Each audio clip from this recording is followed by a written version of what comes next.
Good morning and a happy Wednesday morning to you guys. All right, I'm not going to lie. There's only two stories in here, but the first one just shows the level of hypocrisy that Meghan Markle is, reaching. It's just shocking. Now, I want to let you guys know there will be no video on Thursday because it is Thanksgiving. I will be cooking all day.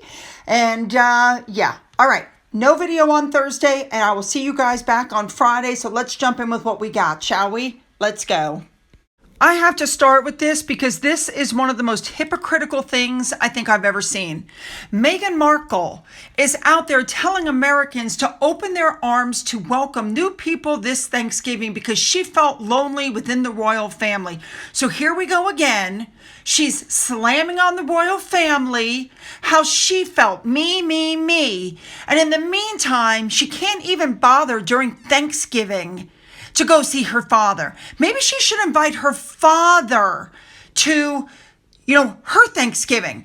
She said, and I'm telling you, this is exactly what she said. I'm quoting her.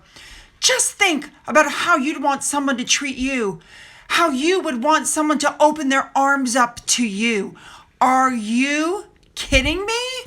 The only time that family is mentioned for her is that she said it's great to have her mother Doria nearby.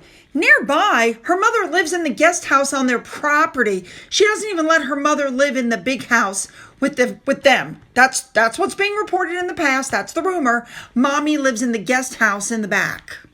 The article goes on to slam the royal family. It talks about, again, Archie was denied security and a title because of concerns and conversations about the color of his skin. She's trying really hard to revive all the allegations that she made against the royal family. The problem is Harry's already done an about-face and said the family was not racist, but now that the family will not take them back, now that the family has cut them off, now that the family has nothing to do with them, they're trying to reverse it again, and it's not working. I'm telling you, there is something wrong with this woman in her brain that she can cut off her entire family and yet go around telling people about forgiveness and family and family values when she won't even call her own father. Moving on. All right, let's move on to this story. This article you're looking at, I showed you back in September of 2024 of this year that Harry and Meghan were gifted 2 grants of more than $6 million over the last 2 years, but both were missing from the charity's last $990 tax return. The discovery had people speculating, where'd the money go? Where did money go? But it's understood that Archewell believes its records that only declared $2 million are correct. And the Mail Online did turn around at that point and confirm that the money should and legally will appear on the next return. This could not have happened at a worse time because don't forget that a delinquency notice was sent by the California's Attorney General on May 3rd, and it suggested that Archewell did not file its 2022 tax returns or related fees on time. So what we found out was that Archewell was listed as delinquent on the Registry of Charities and Fundraisers for failing to submit the required annual reports and or renewal fees. So an organization that is delinquent is not in good standing and cannot conduct any business for which registration is required, which includes soliciting or distributing charitable funds.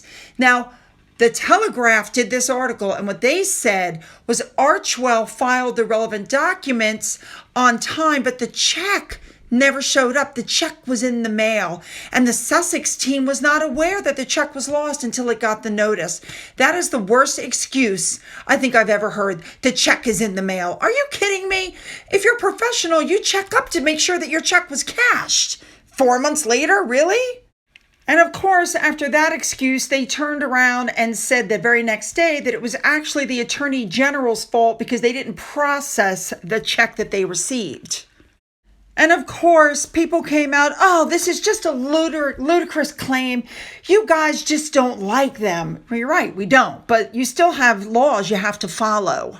So all of this is going on. And again, the Mail understands that the charity, Archewell, filed its new 990 form to the IRS on November 15th, but there's no sign of it on the Archewell website. Instead, Archewell promised it would be publicly released up to 3 weeks after the IRS deadline, which starts December 2nd. So everybody's like, wait a minute. Why would you delay releasing until the IRS has processed the return? Like, why would you do that? Maybe so people can't look at it and go, wait a minute, you forgot to declare this, you forgot to declare this. Remember?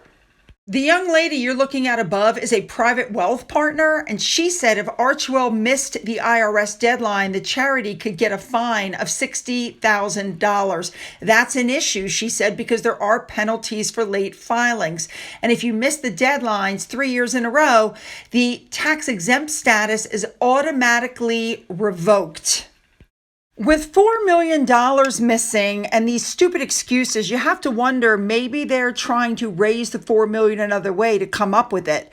Or they're spending this time trying to come up with a credible excuse. Because, like the check was lost in the mail. Give me a break. That's right. That ranks right up there with the dog ate my homework. So this whole thing boils down to Archewell getting $6 million and the majority of it not being on their 2022 tax return. They received 2 donations. One totaled $6 million and the other was for $10 million and $50. And they're both on the 990 form, yet only one was declared for $2 million. And so that means that $4 million was not declared. So there you go.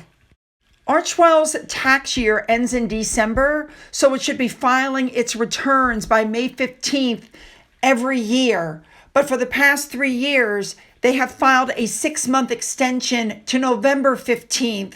And while their website claims that they are compliant with all deadlines and measures, but obviously people are watching them. They're being watched very carefully. And as you can see above, because I put it up for you, the 2021 and the 2022 tax returns are there. The 2023 are not.